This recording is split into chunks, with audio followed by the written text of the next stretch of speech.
अस्सलाम वालेकुम।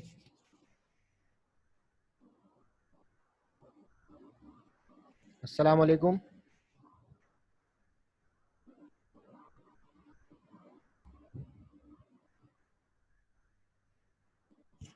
हेलो तलहा, अस्सलाम वालेकुम।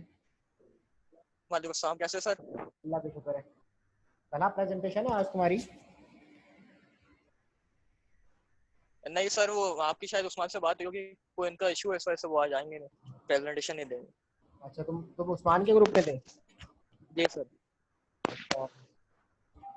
मोहम्मद अहमद की थी, मोहम्मद अहमद ज्वाइन नहीं हुए अभी तक। आज मेरे ख्याल में बच्चे बहुत सर कम हो गए, क्योंकि सारे तो गाय आए गाय आए के चक्कर में लगे हुए हैं। जी सर, ऐसा ही है, कोई मंडी गए हैं, कोई उनके देखभाल में लगे हुए हैं। हाँ, बस मैं चाह रहा हूँ कि एक सेशन हो जाए, क्योंकि फिर ये डिले हो जाता है ना, तो वो गैप भरना मुश्किल हो जाता है। जुनैद भी आ गए। अहमद, अस्सलाम वालेकुम। जी जी बिल्कुल।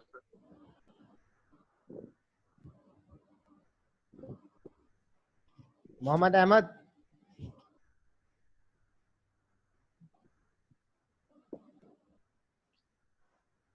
Talha Iftikhar, bandwidth is low. कितने तुमने लिया हुआ है तलहा? वालेकुम सर। वालेकुम अस्सलाम सर अहमद। अभी, सर सॉरी, आपकी आवाज कट गई, रिपीट कीजिएगा। मैंने कहा आपकी बैंडविड्थ लो आ रही है। जी सर, सॉरी, मेरी नेट बार बार कट रही है, शायद मैं ट्रेवलिंग कर रहा हूँ इस वजह से। तो ट्रैवल, तुमने तो प्रेजेंटेशन देनी थी। सर दे दूंगा, अभी कोई इशू ही नहीं। अच्छा, कौन कौन है और ग्रुप में कौन कौन है? सर मैं हूँ और हफीज भाई हैं और एक असद भाई हैं। तो इनमें से असद असद आ गए। हफीज का नहीं पता कुछ। हफीज मेरे से सर कांटेक्ट में है, वो भी आ रहे हैं, बस 1 मिनट में आ जाएंगे इंशाल्लाह। चले वेट कर लेते हैं उनका, फिर सेशन स्टार्ट करते हैं, ठीक है? जी जी सर, जब तक आप मुझे बताएं ये मैं शेयर कैसे करूँ अपनी स्लाइड। वो अभी आप शेयर नहीं कर सकते, मैं आपको ना वो बना दूंगा, क्या नाम है, होस्ट बनाऊंगा ना, फिर आप शेयर कर सकते हो। फिलहाल वो उसका हफीज का वेट कर लेते हैं, लेकिन आप हफीज से कह दें कि वो जल्दी ज्वाइन कर लें। सर मैं व्हाट्सएप पे उसी के साथ लगा हुआ हूँ। अच्छा, ठीक है ठीक है। अहमद, तुम्हारी आवाज़ भी ज़रा हल्की आ रही है। हाँ सर, एक्चुअली सर कोच चल रही है ना, इस वजह से। कहाँ जा रहे हो? सर अपने गांव जा रहा हूँ। अच्छा, तो कोई प्रॉब्लम तो नहीं है? दे दोगे रास्ते में ना, कोई इशू तो नहीं? गांव मीन्स खैर, नहीं नहीं सर, बिल्कुल दे दूंगा, मेरी तो पिछले हफ्ते से तैयारी है अल्हम्दुलिल्लाह। चलो माशाल्लाह। तो मैं होस्ट किसको बना दूं? अहमद तुम्हें बना दूं या असद को बना दूं? सर बस जिसको भी आप बनाएं, बस मुझे शेयर करना नहीं आता, आप मुझे शेयर करना बता दीजिएगा। किसको बना दूं? असद, असद अली मुझे सर। बना दें सर, कोई इशू नहीं, जी सब सर। कोई बना दें। हेलो। जी सर, जी सर। हेलो। हेलो, आवाज़ आ रही मेरी? जी सर, आ रही है। किसको बना दूं? हाँ, असद जल्दी हफीज भाई को कॉल करो।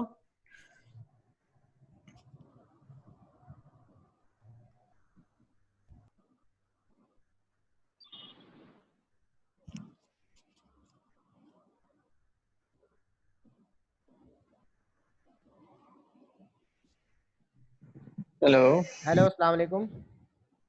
वालेकुम सलाम। अरे इमरजेंसी में क्लास क्यों रख ली? यार ये इमरजेंसी में ही चल रहा है आपका सेमेस्टर पूरा।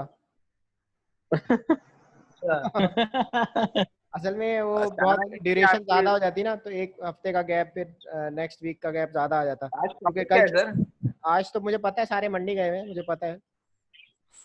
टॉपिक टॉपिक क्या है आज का? टॉपिक प्रेजेंटेशन है, जो पुरानी प्रेजेंटेशन एक ग्रुप कह रहा था मैं प्रेजेंटेशन दे दूंगा, तो हमने उनको बुला लिया है। जी जी सर, मैं जब तक हफीज को फिर से कॉल कर लेता हूँ। चलो आप कॉल कर लो, सर मैं आपको प्रेजेंटेशन तो ना, हमने भी देनी थी, हमारे बंदे पूरे पता नहीं, मैं देखता हूँ हमारे बंदे हैं नहीं है। अगर हैं तो बुला लें, आप लोग प्रेजेंटेशन दे दें। सर मेरे तो सब कोई है ही नहीं यहाँ पे मेरे अलावा। नहीं, कोई भी नहीं है। मैं ही हूँ फारिग आदमी। सर हम तो आ कोई जाएं जानवर ले बस। लिया क्या?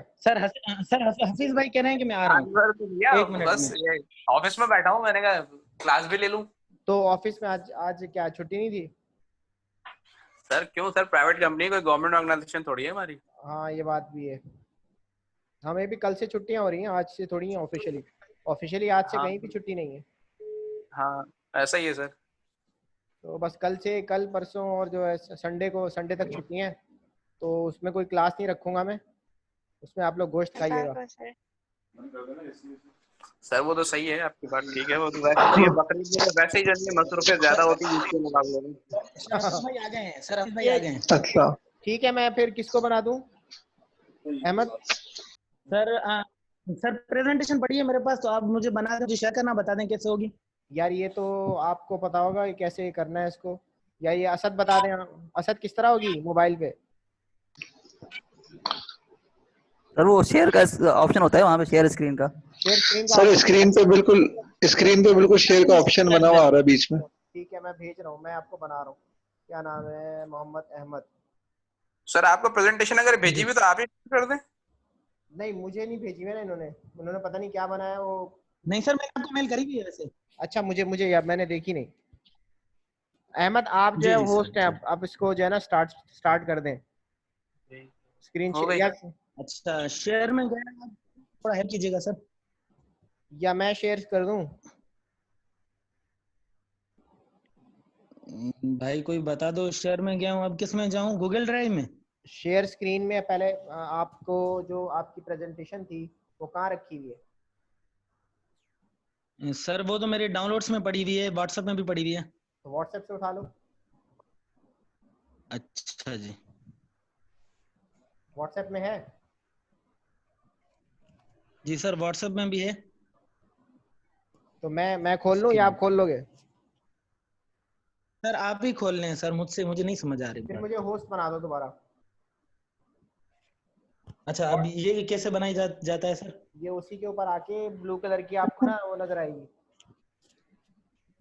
अपने नाम पे आओगे ना तो वहाँ जी जी बस उस पे मेरे नाम पे आके ना मोर पे जाओगे तो वहाँ मेक होस्ट लिखा होगा। मेरे नाम पे जाके, तेरे नाम नहीं, तेरे नाम तो मूवी थी, मेरे नाम। जी सर। सर आप बन गए सर, आप होस्ट बन बस गए। ठीक है, मैं 1 मिनट पहले व्हाट्सएप खोलना पड़ेगा ना। व्हाट्सएप पे है ना ये? जी सर। जी जी सर, व्हाट्सएप पर शेयर भी करी हुई है। एक मिनट, मैं जरा डेस्कटॉप पे जाऊँ, फिर मैं जाऊँगा व्हाट्सएप पे।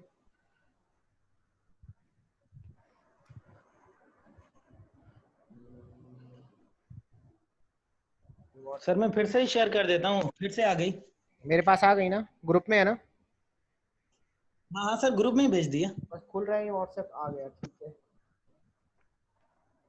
ये सर सेंड हो रही है, प्रोसेसिंग हो रही है। ओह, ऊपर हो भेज गई दी सर, क्या? हो गई, सेंड हो गई। बस ठीक है, इसको मैं डाउनलोड करके ओपन कर लेता हूँ।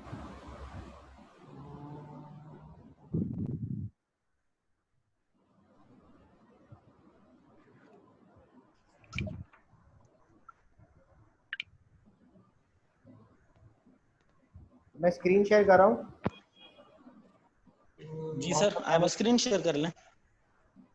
ये वाली है ना? नजर आ रही है आप सर लोगों मैं को? जरा ऑनलाइन आ जाऊँ। जी सर यही है। स्क्रीन नजर आ रही होगी। जी सर आ रही है। सर मुझे नजर नहीं आ रहा है, 1 मिनट सर, मैं आ गया। जी सर, नजर आ रही है। सर स्टिल, हाँ सर अब आ गई, अब आ गई। आ गई है? बिस्मिल्लाह करें फिर। जी सर बिल्कुल आ गई। मुझे बताते रहना कहाँ स्लाइड करें। बिस्मिल्लाहिर्रहमानिर्रहीम सर। जी ठीक है सर, बिस्मिल्लाहिर्रहमानिर्रहीम। अब नेक्स्ट कर लें sir.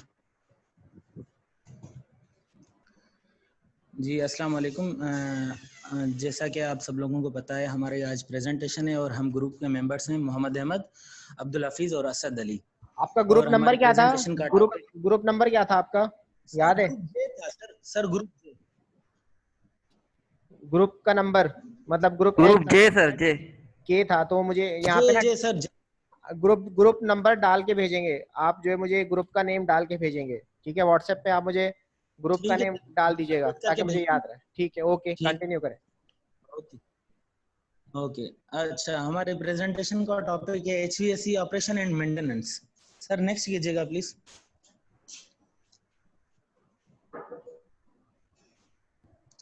Ji, HVAC operation and maintenance पे जाने से पहले मैं जस्ट आपको पहले इसकी डेफिनेशन बता दूं। जैसा कि हमने सब पढ़ा है, It is abbreviated as heating, ventilation and air conditioning. Basically HVAC एक ऐसा सिस्टम है जो हमें इंडोर सिस्टम में, इंडोर स्पेस में थर्मल कंफर्ट हमें देता है, जिस बेसिकली इलेक्ट्रिकल और मैकेनिकल की इंटरकनेक्शन सिस्टम्स की मदद से. Being interconnection of electrical and mechanical, this system provides thermal comfort and air quality in indoor space. कैसे, वो मैं आपको आगे बताता हूँ. Sir please next. यार यही है. अच्छा, operation and maintenance. Operation and maintenance में हमें सबसे पहले जो देखा जाएगा कि थर्मल कंफर्ट किस हिसाब से आएगा और उसकी बेसिक बुनियाद क्या होगी. HVAC operation and maintenance is measured in terms of system performance. अब सिस्टम परफॉर्मेंस कैसे होगी, वो होगी कि हमारी इंटरनल जो बिल्डिंग है वो किस बेसिस पर बनाई हुई है, कि हमारी कितने टनेज हमारा HVAC सिस्टम है, कि उस हिसाब से वो बिल्डिंग तैयार की हुई है या नहीं. These are the practices which keeps the mechanical system to work at a high performance during the lifetime of the building. वो उसकी लाइफ टाइम है या नहीं, ये भी आगे डिस्कस करेंगे. सर नेक्स्ट कीजिएगा.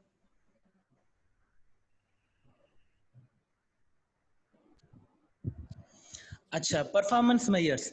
The HVAC system must offer thermal comfort continuously at the energy usage specified in the design of the building. जैसे कि मैंने पहले ही बताया कि ये हमें डिपेंड करता है कि हमारी डिजाइनिंग ऑफ द बिल्डिंग कैसी है. मिसाल के तौर पर कि मेरा HVAC सिस्टम है 4 टन के और मेरा रूम 16 बाय 16 का है, तो मैं कितनी भी कोशिश करूं मुझे थर्मल कंफर्ट वो नहीं मिलेगा जो हमारी बेसिकली रिक्वायरमेंट होती है नॉर्मली एट 26 डिग्री सेंटीग्रेड पर.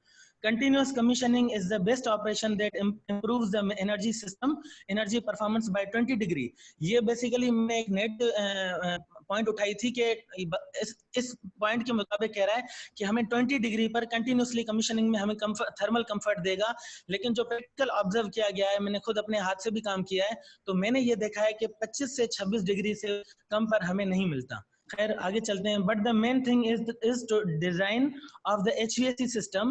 The perfect design will make the system to execute properly, जैसे कि मैं पहले बात कर चुका हूं. Sir next please. अच्छा, ऑपरेशन एंड मेंटेनेंस कंटेंट्स. अब ऑपरेशन और मेंटेनेंस में क्या क्या चीज कंटेन होती है इंक्लूडिंग, वो मैं आपको आगे भी कंटिन्यू करूंगा, बट यहाँ से हफीज भाई कंटिन्यू करेंगे. मैं आपको फुल डिस्क्राइब करूंगा आगे. हफीज भाई कंटिन्यू करें. हफीज साहब. जी जी सर, सुन रहे हैं सर?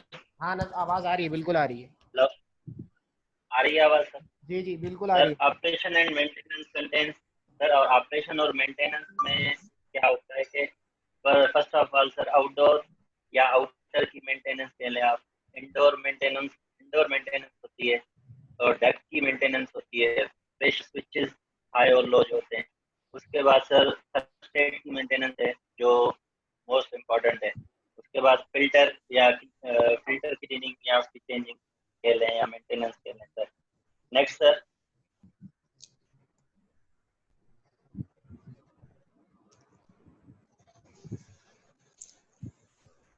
Indoor maintenance.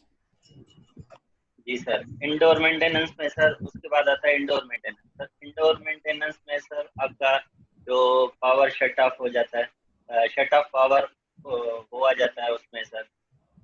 पार्ट्स की रिमूवेशन होती है, रिमूव पार्ट्स और करने होते हैं हमें.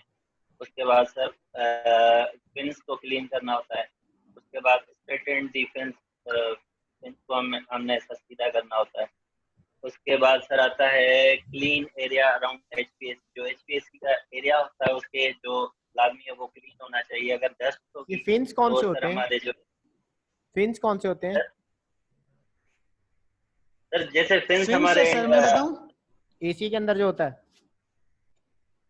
जी जी बिल्कुल सर. आउटर के अंदर, जो आउटडोर के बाहर जो फिन्स लगे हुए होते हैं ना, पतले पतले से ब्लेड की तरह, ये वो वाले हैं. सही सही. आगे. अच्छा सर, मैं कह रहा था सर कि HVAC का हमारा जो यूनिट है, सपोज आप हमारी स्प्लिट AC का मिसाल ले लें. अगर डस्ट होगी या जो सर रूम कट रही है हफीज. AC के जो है जल्दी सर उसमें जो है वो चोक हो जाती है. ठीक है. आवाज कट रही शायद सर. सिग्नल्स का आवाज आ रही है सर? अब सही है. हेलो, आ रही है.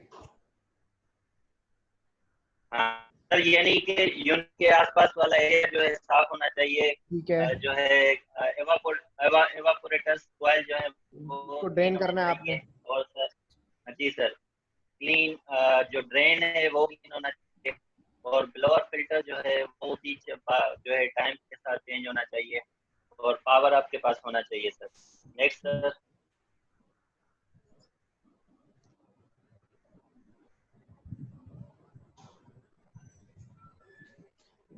अच्छा सर मैं यहाँ से हाँ, कंटिन्यू, सर, हाफिज भाई यहाँ से मैं कंटिन्यू ये करूँ? जो सर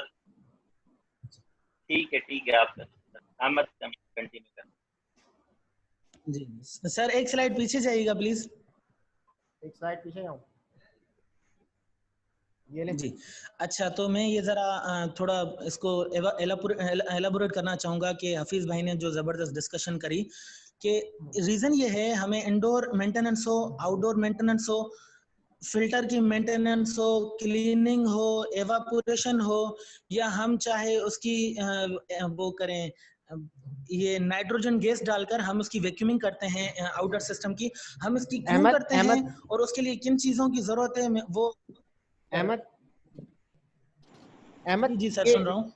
मुझे ना पहले बेसिकली इसके जो मेन पार्ट्स बता दो कि कौन कौन से पार्ट्स हैं जो कि आपके मेंटेनेंस रिक्वायर करते हैं। एक तो हमारा फिन्स हो गया, यानी एक पूरा डक्ट हो गया। बिल्कुल एक तो डक्ट हो गया जिसको हम और फिर एचपीसी यूनिट हो गया, और उसके अंदर एक कॉइल लगी होती है, एक ब्लोअर होता है, ठीक है, और भी 2-3 सर मैं उसी पर ही।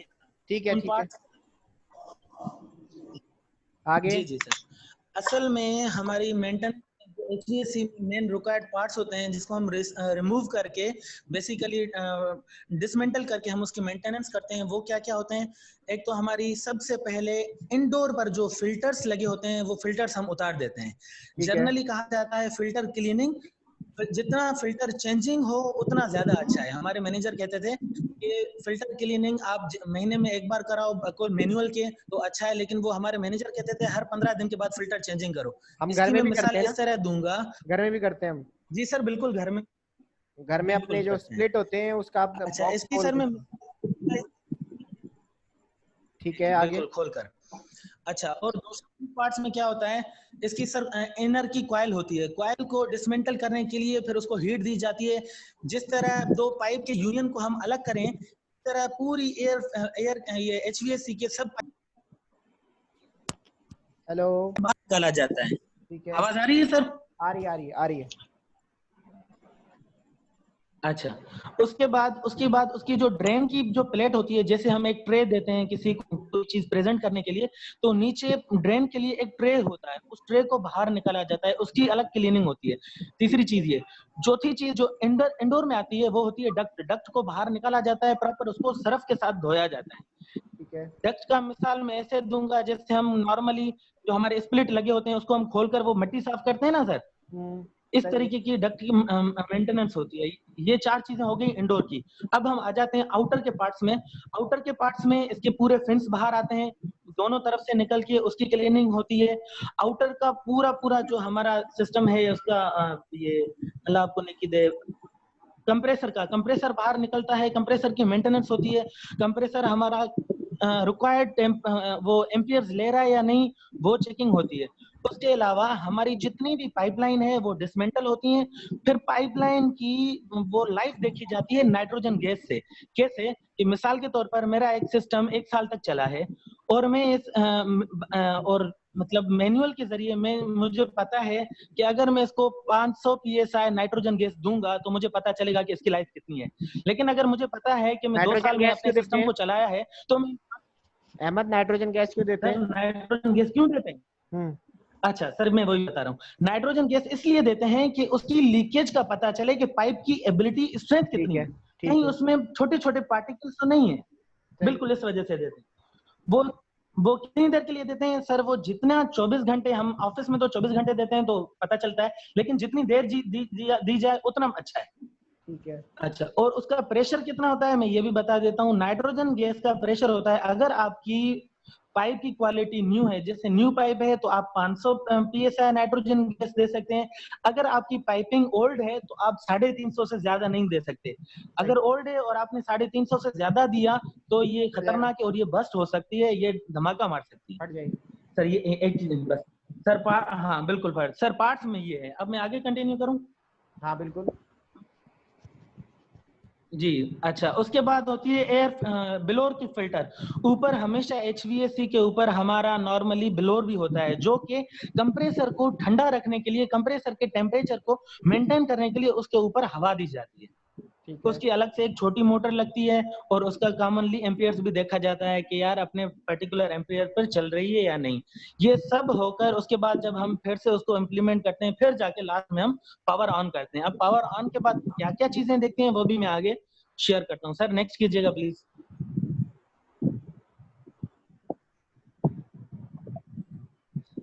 अच्छा, थर्मोस्टेट में मैं पिछली स्लाइड में लिख चुका हूँ कि ये पूरी HVAC सिस्टम में बहुत इंपॉर्टेंट फैक्टर है। वो क्यों है मैं आपको बताता हूँ। A thermostat is a component which sends the temperature of a physical system and performs action so that the system temperature is maintained near a desired set point. अब मिसाल के तौर पर मैंने थर्मोस्टेट सेट किया अपने रूम टेम्परेचर के हिसाब से कि भाई मुझे थर्मोस्टेट 25 पर रखना है, 25 डिग्री सेंटीग्रेड पर, इससे ज्यादा नहीं। अब 25 डिग्री सेंटीग्रेड से मुराद ये है कि हमारा जो ऊपर कंप्रेसर चल रहा है आउटर में, अगर कंप्रेसर में गैस फुल होगी, गैस से मुराद ये है कि उसका रेफ्रिजरेंट गैस, जैसे हम यूज करते हैं रेफ्रिजरेंट R407, घरों में दूसरा होता है कि अगर कंप्रेसर को कौन सी होती है रेफ्रिजरेंट, गैस? फ्यूरॉन होती है, कौन सी होती है? सर फ्यूरॉन जो होती है? इंडस्ट्रीज में यूज होती है वो R407 है। अच्छा, उसका नाम क्या होता है, कुछ पता है? ये नाम तो, ये मेरे ख्याल में टेक्निकल नेम तो नहीं है ये उसका, कोई और बता सकता है मुझे? नहीं सर, ये फ्रीऑन नेम है कैसे उसका, होता है? Freon R407 refrigerant. ठीक है। सर अच्छा। यही नाम है आई थिंक। अच्छा सर, ये जब हमारी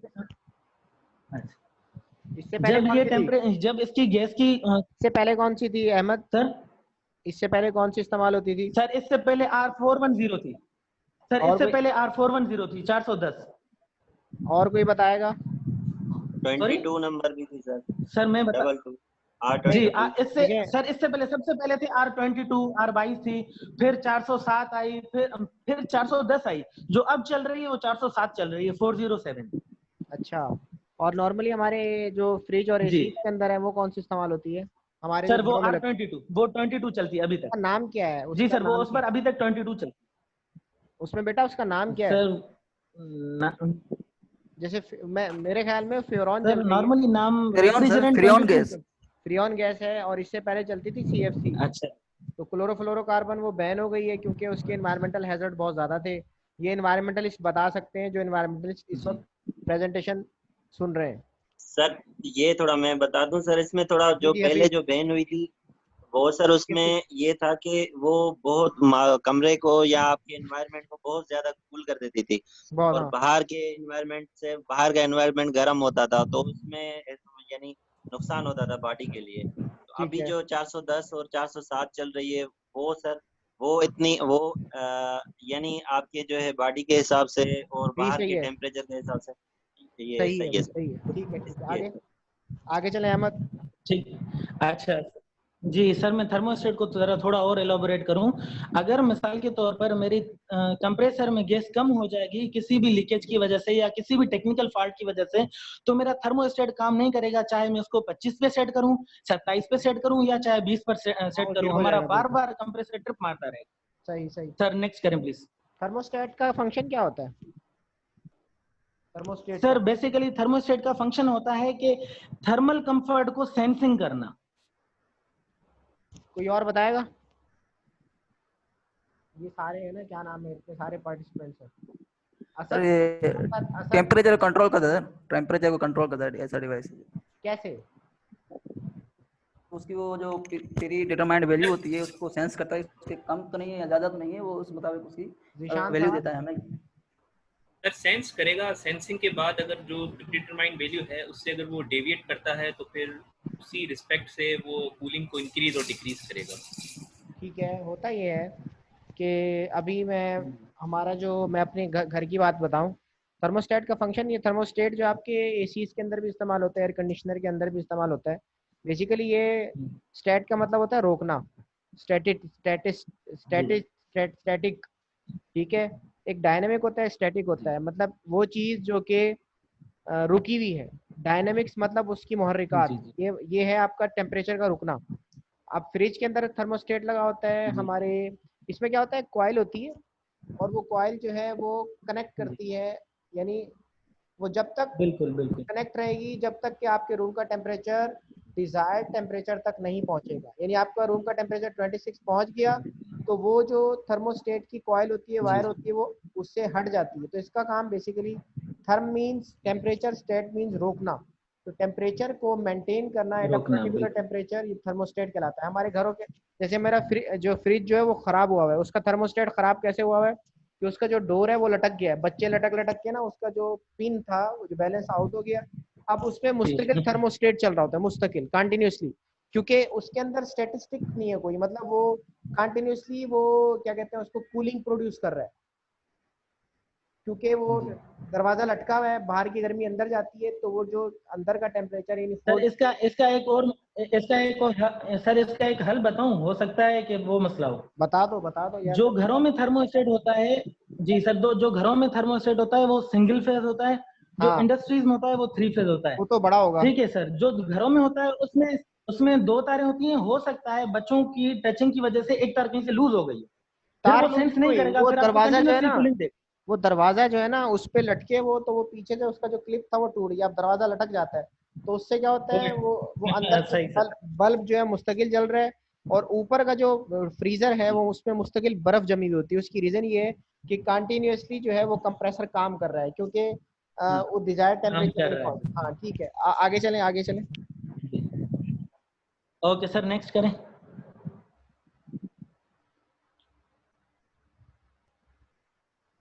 अच्छा, प्रेशर स्विचेस हाई और लो। प्रेशर स्विचेस बहुत इंपॉर्टेंट रोल प्ले करते हैं, सिर्फ और सिर्फ कंप्रेसर के लिए, किसी और चीज के लिए नहीं। कैसे, मैं बता रहा हूँ। The AC pressure switches is responsible for controlling the activation of compressor to avoid its damage due to very high or very low pressure. जैसा कि मैंने रेफ्रिजरेंट की पहले बात करी थी, उसकी मैंने रेंज नहीं बताई थी, इस पोजीशन पे मैं रेंज बताऊंगा। कंप्रेसर जितने भी वो HVAC सिस्टम होते हैं उसमें प्रेशर स्विचेस लगते हैं, घरों वालों में नहीं लगते, सिर्फ इंडस्ट्रीज में लगते हैं। ठीक है। उसमें क्या होता है, लो प्रेशर स्विच और हाई प्रेशर स्विच लगता है, डायरेक्टली कनेक्टेड थ्रू कंप्रेसर। उसमें ये होता है कि जो हम कंप्रेसर को रेफ्रिजरेंट देते हैं, जैसे मैं मिसाल दे रहा हूँ R407, मैंने कंप्रेसर को रेफ्रिजरेंट गैस दे दी और जिसकी रेंज होती है 65 PSI, 65 मिसाल के तौर पर, ये 65 से मैंने 67 कर दिया या 70 कर दिया, तो हाई प्रेशर स्विच इसको ऑटोमेटिक ट्रिप करा देगा। अगर हाई प्रेशर स्विच काम नहीं करेगा तो ज्यादा गैस पर कंप्रेसर बर्न आउट हो सकता है। एक चीज ये, दूसरी चीज, लो प्रेशर स्विच क्या होता है, मिसाल के तौर पर मेरे सिस्टम में आ गई लीकेज, ठीक, अब इस लीकेज की वजह से थोड़ा थोड़ा थोड़ा गैस हमारी लीक हो जाएगी। जब ये गैस 65 से बिलो 30 पर आ जाएगी या बिलो 25 आ जाएगी, वो आपके हाथ में होता है, मैनुअल सेटिंग आप कहां पर करते हो। मैंने सपोज 25 पे कर दी, अब वो गैस जब 24 पर आ जाएगी तब कंप्रेसर क्या करेगा, छक करके ऑन हो जाएगा, छक करके ऑफ हो जाएगा, ऑन ऑफ ऐसे करेगा। ये कंप्रेसर के लिए बहुत ज्यादा तो खतरनाक है। कंप्रेसर इस मुस्तकिल ऑन इस रहेगा। पोजीशन पे कंप्रेसर ऑन ऑफ होकर, हाँ कंप्रेसर नहीं सर, ऑन ऑफ होकर एक वक्त में जल जाएगा। ठीक है। एक बार मैं इस पे अपनी एक ऑफिस की कहानी सुनाता हूँ। मेरे मैनेजर ने कहा था HVAC सिस्टम जरा ट्रिप हो रहे हैं, आप जाकर देख लें। तो मुझे बात समझ नहीं आ रही थी कि यार देखना कैसे है। मैंने क्या किया, एक तार उठाई, कंप्रेसर स्विच में लगाई, उधर से मैंने कंडक्टर में लगाई, बाईपास कर दिया। मुझे नहीं पता था कि लीकेज इसकी कहाँ है। हुआ ये, जब वो लीकेज 25 से 10 पर आ गई, कंप्रेसर मेरा जल गया, तो पता चला मेरे मैनेजर ने कहा 3 लाख का कंप्रेसर मैंने दूसरा मंगवा लिया। तो ये बहुत बड़ा डिसएडवांटेज है, डैमेज हो सकता है। जी सर, मंगवा लिया। वो कह रहे थे तुम्हारी सैलरी से काटेंगे। काटा फिर उन्होंने? सर प्लीज नेक्स्ट करें। नहीं नहीं सर, अल्हम्दुलिल्लाह बिल्कुल नहीं काटा सर, बच गया। सर मेरे मैनेजर आपकी तरह थे जो बच्चों से प्यार करते हैं। आगे सर तो बड़ों से सर प्यार प्लीज नेक्स्ट। ये छोड़ दूं, फिल्टर वाला? जी जी सर, बस नेक्स्ट, इसका सिर्फ कॉन्सेप्ट देना था। अच्छा, फिल्टर क्लीनिंग और रिप्लेसमेंट। सर ये स्लाइड नंबर 11 है। मुझे इसका आइडिया नहीं है स्लाइड कौन सी, ठीक है। अच्छा, ये यहाँ 10 है, से 10 है। कंटिन्यू करेंगे। 10 है, अच्छा, फिल्टर क्लीनिंग और रिप्लेसमेंट। ठीक है, मैं कंटिन्यू कर लेता हूँ। सर जैसा कि मैंने शुरू में बताया था, जब मैं इंडोर को डिस्कस कर रहा था, जी सर। असद की बारी कब आएगी? असद सर की इस बारी। स्लाइड के बाद असद की बारी आ जाएगी। अच्छा ठीक है। जी। अच्छा, जब मैं इंडोर को डिस्क्राइब कर रहा था तो बेसिकली ये स्लाइड मेरी इंडोर से ताल्लुक रखती है। फिल्टर क्लीनिंग और रिप्लेसमेंट, सिर्फ मैं इसको कंटिन्यूसली पढ़ नहीं रहा, सिर्फ इसका कॉन्सेप्ट दे रहा हूँ। समटाइम्स क्या हो जाता है, इंडोर हमारा बाहर अंदर होता है, तो उसमें जितनी मिट्टी आ जाती है ना, तो फिल्टर उस मिट्टी को एब्जॉर्ब करता है, अंदर स्पेस में नहीं घुसने देता, मोटर को डैमेज नहीं करती। तो हमारी हर 15 दिन में हमें फिल्टर को, इंडस्ट्रीज में क्या होता है, कहीं पर क्लीनिंग होती है, कहीं पर रिप्लेसमेंट होती है। तो जितना रिप्लेसमेंट करें उतना अच्छा है, क्योंकि अगर मैं न्यू फिल्टर मंगवाऊं, वो मुझे 50 रुपए का मिल रहा है और 1 महीने के बाद मैं उसको धो रहा हूं, तो बजाय मेरी मोटर खराब होने के हर महीने में 15 दिन में 50 रुपए खर्च करूं तो वो बेहतर है। सिर्फ मेरा कॉन्सेप्ट देने का मकसद ये था कि फिल्टर क्लीनिंग नहीं करनी चाहिए, फिल्टर रिप्लेसमेंट करनी चाहिए हर दफा। सही। अच्छा सर, आगे ऐसा कंटिन्यू करेंगे।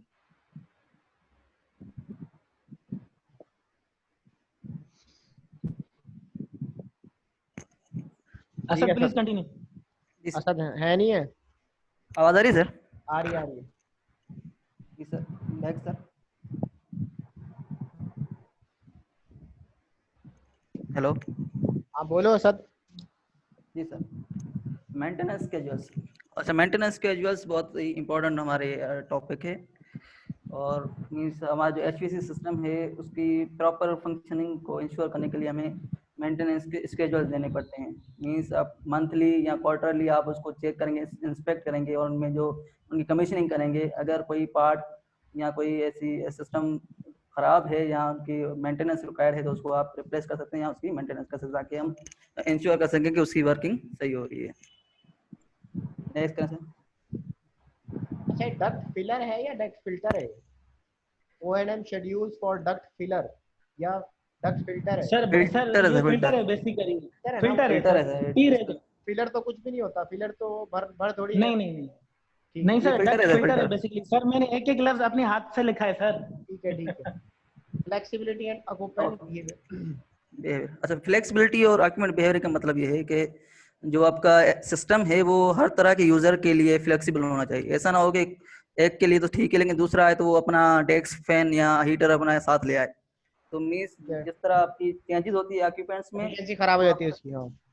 जी सर, तो उसकी जो एफिशिएंसी है वो सबके लिए मीन्स फ्लेक्सिबल होनी चाहिए। यहाँ अगर आप number of users occupants increase हो रहे हैं या डिक्रीज हो रहे हैं तो उसके मुताबिक वो सिस्टम भी फ्लेक्सिबल होना चाहिए ताकि उनको वो रिक्वायर्ड थर्मल कंफर्ट दे सके। नेक्स्ट। सर ये तस्वीर दिखाई गई है आउटर मेंटेनेंस की। ठीक है। यहाँ पर गैस डाली जा रही है जो भी उसका रिफ्रिजरेंट होगा, और ये फिल्टर क्लीनिंग दिखाई जा रही है। ये तो फिल्टर क्लीनिंग होती है। हाँ जी ठीक है। आगे। सर नेक्स्ट करें। Asad continue. Okay sir. Cleaning components जिसमें आपके फिल्टर्स आ जाते हैं। अच्छा, फिल्टर्स के जो फंक्शन है वो दो तरह के फंक्शन करता है फिल्टर। एक तो आपकी एयर क्वालिटी जो है, इंडोर एयर क्वालिटी, उसको मेंटेन करता है। दूसरा जो आपके पार्ट्स हैं, सिस्टम के पार्ट्स हैं, इंडोर पार्ट्स, उसको प्रोटेक्ट करता है डस्ट से या कंटामिनेट से। अगर उन पे आपकी डस्ट आ गई या कंटामिनेट आ गई तो वो अपनी जो परफॉर्मेंस है वो सही तरह से नहीं दे पाएंगे। अच्छा, फिल्टर्स फिर दो टाइप के आते हैं। एक आते हैं आपके जो कार्डबोर्ड में इनक्लोज होते हैं और उन पे होल्स होते हैं। ऐसे फिल्टर्स को हम निगलेक्ट करेंगे क्योंकि वो फिल्टर्स क्या करते हैं, जो उनकी जो ऑपरेटिव एरिया होती है वो बहुत डिक्रीज हो जाती है और उनमें जो प्रेशर ड्रॉप है वो बहुत ज़्यादा हो जाता है। और उस दूसरे जो फिल्टर हैं वो है प्लीटेड फाइबर फिल्टर्स। उनमें एक फैब्रिक टाइप का एक मेम्ब्रेन आती है जिससे उसकी ऑपरेटिव एरिया ज़्यादा बढ़ जाती है और उसके जो प्रेशर ड्रॉप है वो भी कम हो जाते हैं। तो वो जो हमारे प्लीटेड फाइबर फिल्टर्स हैं वो ज़्यादा बेहतर हैं, वो यूज़ किए जाए। आगे चलें। ये सर हम कभी भी मंथली या क्वार्टरली मेंटेनेंस करते हैं तो ये वाटर मेंटेनेंस बताई जाती है कि बस तस्वीर एक मैंने रखी है कि पानी मारकर हम उसके आउटर की फिन्स को क्लीन कर सकते हैं। ठीक है जी। नेक्स्ट सर यहाँ पर बस प्रेजेंटेशन एंड थी। अच्छा गुड प्रेजेंटेशन। अच्छा एक चीज मैं बता दूं आपको, मुझे प्रेजेंटेशन आपकी अच्छी थी अहमद, आपने अच्छा बयान किया। बाकी ने भी Thank you, किया sir. और आपकी एक्टिवेशन इसमें ज़्यादा थी तो मैं आपको वो ज़्यादा दूंगा इसके अंदर। लेकिन इसमें एक प्रॉब्लम, जैसे आपने मैं इस स्लाइड्स पे आ रहा हूँ, आप यहाँ पे आए, क्या नाम है, शुरू के अंदर HVAC बताया आपने, फिर ऑपरेशन मेंटेनेंस बताया कि कितने अरसे बाद इसकी मेंटेनेंस होनी चाहिए, फिर आप परफॉर्मेंस पे आ गए कि भाई किस हवाले से इसकी परफॉर्मेंस कम हो जाती है, ज़्यादा हो जाती है। ठीक है, अगर आप कंटिन्यूस कमीशनिंग करेंगे तो आप 20% जो है एनर्जी भी बचा सकते हैं और इसकी। अच्छा, इस पे देखिए यहाँ पे जो आखिर में बिल्कुल आपकी जो स्लाइड है, इट मस्ट बी कंपेटिबल, यानी आपका टेक्स्ट जो है वो कंपेटिबल हो, आपकी स्क्रीन के अंदर अंदर है। अब ये कुछ टेक्स्ट जो है वो जैसे ये आउट हो रहा है, सिस्टम टू एग्जीक्यूट प्रॉपरली, ये यहाँ पे या तो आप इसको छोटा रखते या उसको एडजस्टमेंट ऐसे करते कि ये आपकी जो है ना वो उससे बाहर ना जाता। ठीक है, इसके सर मैं एक रिक्वेस्ट करूं आपको। हाँ हाँ सर मेरे पास सिस्टम नहीं था, मैंने पूरी प्रेजेंटेशन मोबाइल पे बनाई है तो इसलिए थोड़ा प्लस माइनस हो। ठीक है, प्लस माइनस।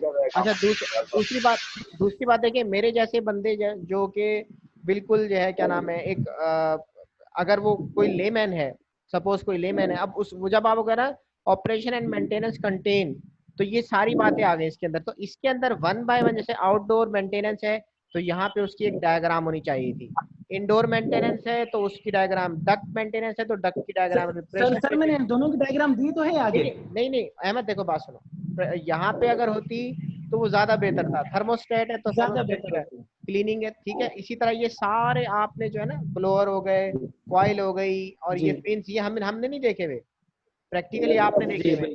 ठीक है, तो 1 बाय 1 जो आप बयान कर रहे हैं इसकी कम से कम पिक्चर्स या डायग्राम्स हो, ताकि जो भी ऑडियंस हो उसको समझ में आए, कॉइल क्या होती है, ड्रेन कैसे करते हैं, ब्लोअर कौन सा होता है। ठीक है, ये आप इस तरह की जो है, थर्मोस्टेट कैसा होता है, बाकी प्रेजेंटेशन ओके। अब जैसे यहाँ पे filter requires regular cleaning in the HVAC system, ठीक है, अब ये आउट हो रहा है थोड़ा सा, ठीक है, थोड़ी सी मेहनत अगर आप तस्वीरों पे कर लेते तो बहुत अच्छी प्रेजेंटेशन थी। बाकी आप लोगों ने मेहनत की है, ठीक है, अच्छा प्रेजेंटेशन प्रेजेंट किया। और 3-4 चीजें मुझे इसमें क्लियर नहीं हुई। एक तो ये कि आपको यहाँ पे पिक्चर्स देनी चाहिए थी और पार्ट्स बताने चाहिए थे यहाँ पे कि ये पार्ट होता है इसके अंदर, इंडोर मेंटेनेंस में ये होता है, आउटडोर में ये होता है, इसमें जो बिल्कुल इंडोर होती है उसके अंदर कॉइल होती है। अच्छा, ठीक है, जी सर, आपका मतलब है जो मैंने वर्बल डिस्क्राइब किया वो लिखना चाहिए था? लिखना नहीं चाहिए, आपने टेक्स्ट बिल्कुल सही डाला है, टेक्स्ट को मजीद फैलाना, ये अच्छा टेक्स्ट है। मैं कह रहा हूँ कि इसके अंदर आपके पास जो है ना, जैसे पिन है, पिन की तस्वीर देनी चाहिए। इसकी एक और वजह थी सर, मुश्ताक वजह की ये थी आवाज, कि ऑलरेडी 17 स्लाइड बन गई हैं सर, और ज्यादा बन तुम लेट आए हो, ऊपर से तुम शोर मचा रहे हो, सर डिस्टर्ब कर रही है। साइलेंट कर लो यार, इसको म्यूट कर लो। ठीक है, आप बोलें। जी सर, मैं ये कह रहा था, इसकी एक और वजह थी सर, ऑलरेडी 17 स्लाइड हो गई हैं तो और ज्यादा स्लाइड हो जाता है। मैं ये नहीं कह रहा, मैं कह रहा हूँ आप इससे भी कम रखो, लेकिन कॉन्सेप्ट जो है ना, जैसे मैं बताने का मकसद ये है कि बहुत सारे बच्चे ऐसे हैं, मैं ये नहीं कह रहा कि आपने प्रेजेंटेशन अच्छी नहीं बनाई, प्रेजेंटेशन बहुत अच्छी बनाई है, इसको मजीद फैलाने की जरूरत नहीं है। लेकिन जो लेमैन है, लेमैन का मतलब जो नहीं जानता, इसमें बहुत सारे बच्चे ऐसे हैं जो एनवायरनमेंट के हैं, जिनको सिस्टम का नहीं पता, डक्ट कैसी होती है, अच्छा फिल्टर कैसा होता है, कॉइल कैसी होती है, कॉइल की शक्ल कैसी होती है, ये तो आप लोगों ने देखा हुआ है। टॉपिक आपको देने का मकसद ये था कि आप दूसरों को सिखाएं। तो you are a learned man, आप एक सीखे हुए आदमी, बच्चे हैं, तो आपने दूसरों को बताना है कॉइल कैसी होती है। सर ये कॉइल है, ठीक है, प्रेजेंटेशन के अंदर ये कॉइल है, कॉइल ऐसी होती है, ये आउटर है, ठीक है, ये जो है स्विचेस जा रहे हैं, स्विचेस की शक्ल ऐसी होती है, ये डक्ट ऐसी होती है, फिल्टर ऐसा होता है। ये अगर आप फिन जैसे होते हैं, थोड़ी सी इसकी एक तस्वीर दिखा देते ना तो बहुत अच्छा क्लियर है। बार ठीक है, ओके हो गया, प्रेजेंटेशन आपकी ठीक थी, मैं इसको कंसिडर कर लेता हूँ। और अगर आप कोशिश करें तो नेक्स्ट टाइम इसकी कुछ तस्वीरें किसी दिन किसी भी प्रेजेंटेशन में दिखा दीजिएगा कि सर ये कॉइल है, ये फिन है, दिखा दूंगा सर, शेयर कर दूंगा, दिखा दूंगा उसको बता देना कि भाई ये चीजें होती है मेंटेनेंस के अंदर, ये काम करना होता है, बस। ये कोई प्रेजेंटेशन देने की जरूरत नहीं है, पिक्चर्स बनाना और पिक्चर्स, श्योर ठीक है। तो बस ये वैसे ही टाइम खत्म होने वाला है। थैंक यू आप लोगों का। बाकी मेरे ख्याल में कल इंशाल्लाह बकरा ईद शुरू हो रही है, और मुझे आगे पीछे सब कोच वाले देख रहे हैं, ये बोल क्या रहा है? हाँ, उसको कहा मैं बहुत बड़ा बिजनेसमैन हूँ, तो मैं जो है वो मीटिंग चल रही होती है, ठीक है। थैंक यू आप सब लोगों का। तो एक दफा मैं पार्टिसिपेंट देख लूँ, मेरे ख्याल में इसमें से 3-4 हुए आसान हो गए सर। जी सर। फिर सर क्या दूसरों को भी कंसिडर कर लीजिएगा इस असाइनमेंट में, सबकी